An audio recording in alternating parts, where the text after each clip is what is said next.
So I realize sometimes I take for granted that people know what I'm doing. So I thought I'd take a real quick second here and show how to wire up an outlet to get it ready for a receptacle, kind of have it ready for rough in. Uh, this is just a 14 gauge. And I already stripped back this insulation. And then I'm just cutting back the sheathing. And then you get this cardboard stuff underneath.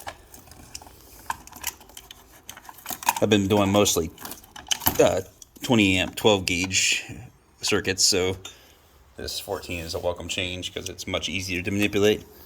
So by code you have to have a little bit of sheathing, the insulation in the box. You have to have at least 1/4 of an inch.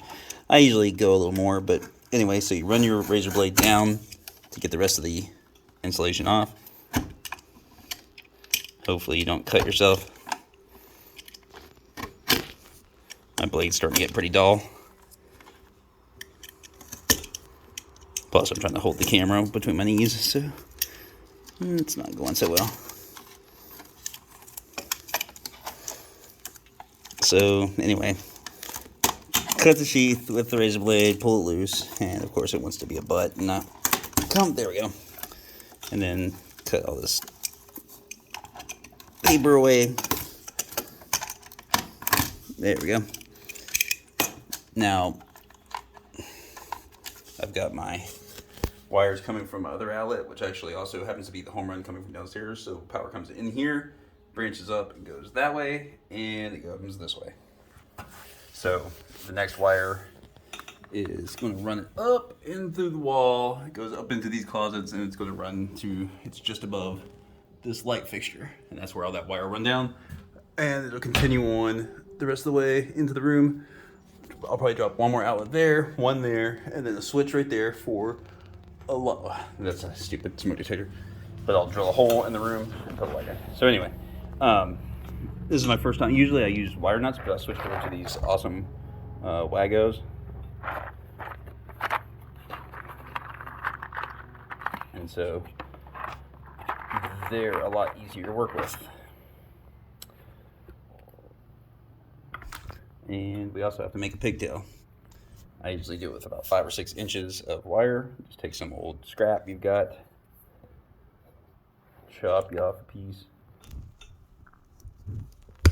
do the same thing, strip the sheath off. Now this is coming off all the way. Whoop. Now I've got my 3 individual wires, and that's what's going to tie things together. So, oops, sorry, I dropped it. So then you take your Wago, lift it up, put your pigtail wire in, clamp it shut, flip it back. Now, just divide up your wires, put my grounds down here. I'll put my neutrals and my hots. Now, let's see. Now you lift up the other 2 things in the Wago, and boom. Clamp them shut. Now my grounds are all bound. Now I'm fully tied in. So my receptacle will go onto this part of the pigtail, and this will tie the rest of the circuit together. Then you just strip the wires down.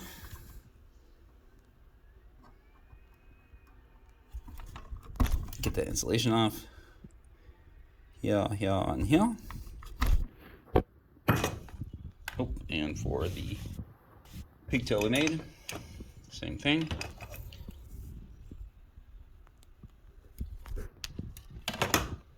Another Wago. Boop. Clamp, bend, unsnap the other 2. Here and here. This sure beats twisted wire with wire nuts. A lot faster and a lot easier on the wrists.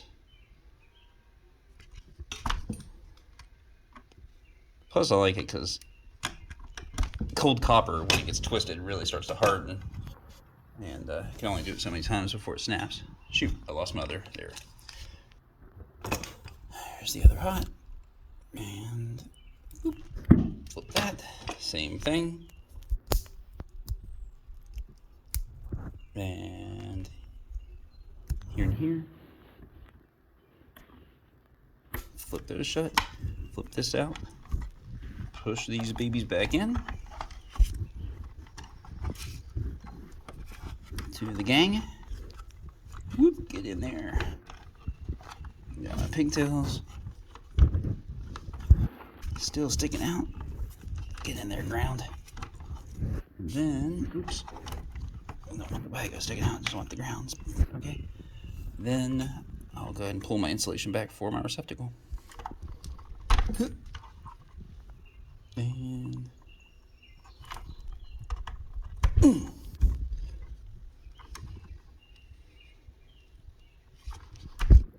dang it. Of course, it's when I'm recording. It's going to show that I can't strip the wire insulation off the last wire. Okay, so anyway, bam, bam, bam. Now, I'll tuck those in later. Every inspector wants something different. What I think I'm going to do, just to play it safe, is I'm going to put wire nuts on the edge of all of these, stuff them in, and then that should work for the rough-in inspection. So there you have it. Took about 6.5 minutes on here, but it goes a lot faster when you're not recording with the camera between your knees. I can do these in about 3-4 minutes. So again, these dudes are very helpful.